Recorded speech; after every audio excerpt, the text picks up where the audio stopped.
இன்னைக்கு ராகி சமையலில் வந்து சப்பாத்தி, ஆனால் தோசை மாவில் போடுற சப்பாத்தி. சப்பாத்தி வந்து நம்ம என்னைக்காச்சுமே நம்மளுக்கு எல்லா நாளுமே கலக்கிட்டு இந்த மாவு பிசைகிறதுக்கு முடியாது. அந்த டைமில் இந்த மாதிரி ஒரு தோசை என்ற சப்பாத்தி ட்ரை பண்ண முடியும். இல்லை சப்பாத்தி என்ற தோசை எது வேணாலும் வச்சுக்கலாம். இது பேர் நம்ம வைக்கிற பேர் தான் எல்லாத்துக்குமே நம்ம சமையலுக்கு. இப்போ பாருங்கள், நல்லா வந்து மாவு வந்து நான் வந்து தோசை மாவு பதத்தை விட கொஞ்சம் கட்டியாக வந்து நம்ம வந்து நல்லா வந்து அதை வந்து பேட்டரை ரெடி பண்ணிக்கணும்.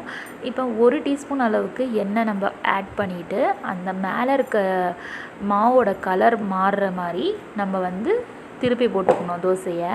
இப்படி தோசையை திருப்பி போட்டோன்னா கண்டிப்பாக அந்த மாவோட அந்த இதெல்லாமே மாவுலாம் வந்து வெந்து சப்பாத்தி வந்து உங்களுக்கு எப்படி உப்பி வருமோ தோசையும் கண்டிப்பாக உப்பி வரும். ஆனால் இந்த ப்ராசஸ் செய்யும் போது கண்டிப்பாக சிம்மில் வச்சு தான் செய்யணும். ஹை ஸ்பீடில் மட்டும் வச்சிடாதீங்க. ஹை ஸ்பீடில் வச்சோன்னா சப்பாத்தி தோசை வந்து கருகி போயிடும்.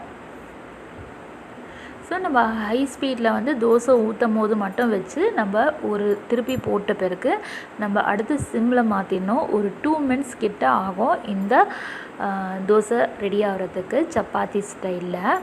இப்போ வந்து திரும்ப நம்ம வந்து திருப்பி போட்டு நல்லா வந்து ஒரு 10 டைம்ஸ் கிட்ட நம்ம இந்த மாதிரி நம்ம திருப்பி போடணும். இங்கே பாருங்கள், சப்பாத்தி வந்து எப்படி உப்பி வருமோ தோசையும் அதே மாதிரி உப்பி வருது.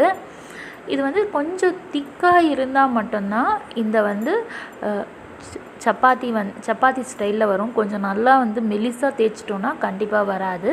கொஞ்சம் திக்காக இருக்கிற மாதிரி பாருங்கள். சிம்மில் வச்சு நம்ம ஒரு 10 தடவை கிட்ட ஒரு 1 மினிட்க்கு ஒரு தடவை நம்ம வந்து திருப்பி விட்டோன்னா சூப்பராக ரெடி ஆகிடும்.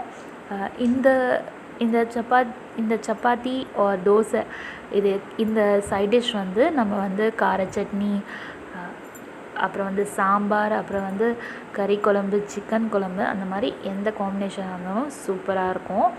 பாருங்கள், திக்காக இருக்கு இல்லையா, அது அந்த லேயர் திக்காக இருக்கு இல்லையா, அது ரொம்ப ரொம்ப இம்பார்ட்டன்ட். அப்படி இருந்தால் மட்டும்தான் இந்த மாதிரி சப்பாத்தி ஸ்டைலில் வரும். அது மட்டும் மறந்துடாதீங்க ஃப்ரெண்ட்ஸ். இந்த வீடியோ பிடிச்சிருந்தா லைக் பண்ணுங்கள், ஷேர் பண்ணுங்கள், கமெண்ட் பண்ணுங்கள், மறக்காமல் சப்ஸ்கிரைப் பண்ணிவிடுங்க.